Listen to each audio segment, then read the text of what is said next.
यंदा महामंडळांचा प्रसाद हा शिंदे गटाला मिळाल्याचं दिसतंय, कारण शिंदे गटातील नाराज नेत्यांना महामंडळाचं वाटप झालंय। संजय शिरसाट हे सिडकोचे अध्यक्ष झालेत। हेमंत पाटील यांना हळद महामंडळाचं अध्यक्ष करण्यात आलंय। आनंदराव अडसुळांना राज्य अनुसूचित मंडळाचं अध्यक्ष करण्यात आलेलं आहे। वैदेही काणेकर आमच्या प्रतिनिधी आपल्यासोबत फोन लाईनवरून जोडले गेले आहेत। वैदेही, आपण बघतोय की या महामंडळां वाटपामध्ये फक्त शिंदे गटातल्याच नाराज नेत्यांना स्थान मिळालंय। अजित पवार गटाने मागणी नव्हती केली का?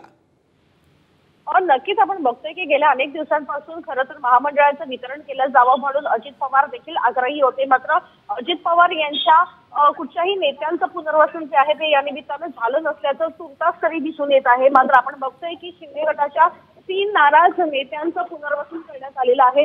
हेमंत पाटील ते माजी खासदार होते आणि यावेळेस त्यांना सीट जी आहे ती देण्यात आली नव्हती, त्यांचं पुनर्वसन करण्यात आलेलं आहे। त्याचप्रमाणे आनंदराव अडसूळ देखील गेल्या अनेक दिवसांपासून नाराज होते।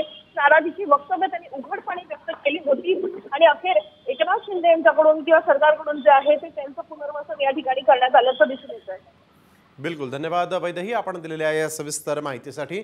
तर आपण बघतोय महामंडळांचं वाटप झालेलं आहे आणि एकनाथ शिंदे यांच्या गटातील नाराज नेत्यांना या महामंडळांमध्ये आता स्थान मिळाल्याचं दिसतंय। यावेळी एक मोठी आणि महत्त्वाची बातमी आपण बघतोय। एकनाथ शिंदे यांच्या नाराज नेत्यांना यावेळेस महामंडळांमध्ये आता महत्त्वाचं स्थान मिळालेलं आहे। हेमंत पाटील हळद मंडळाचे अध्यक्ष झालेले आहेत। संजय शिरसाट जे शिंदे गटाची कायम बाजू मांडत असतात त्यांना सिडकोचे अध्यक्ष, तर हेमंत पाटील यांना हळद महामंडळाचा अध्यक्ष करण्यात आलेलं आहे। शिंदे गटातील नाराज नेत्यांना आता महामंडळ मिळालेली आहेत। संजय शिरसाट सिडकोचे अध्यक्ष झालेले आहेत, तर त्यांची नियुक्ती करण्यात आली। अजितदादांच्या राष्ट्रवादीला मात्र एकही महामंडळ मिळालेलं नाही।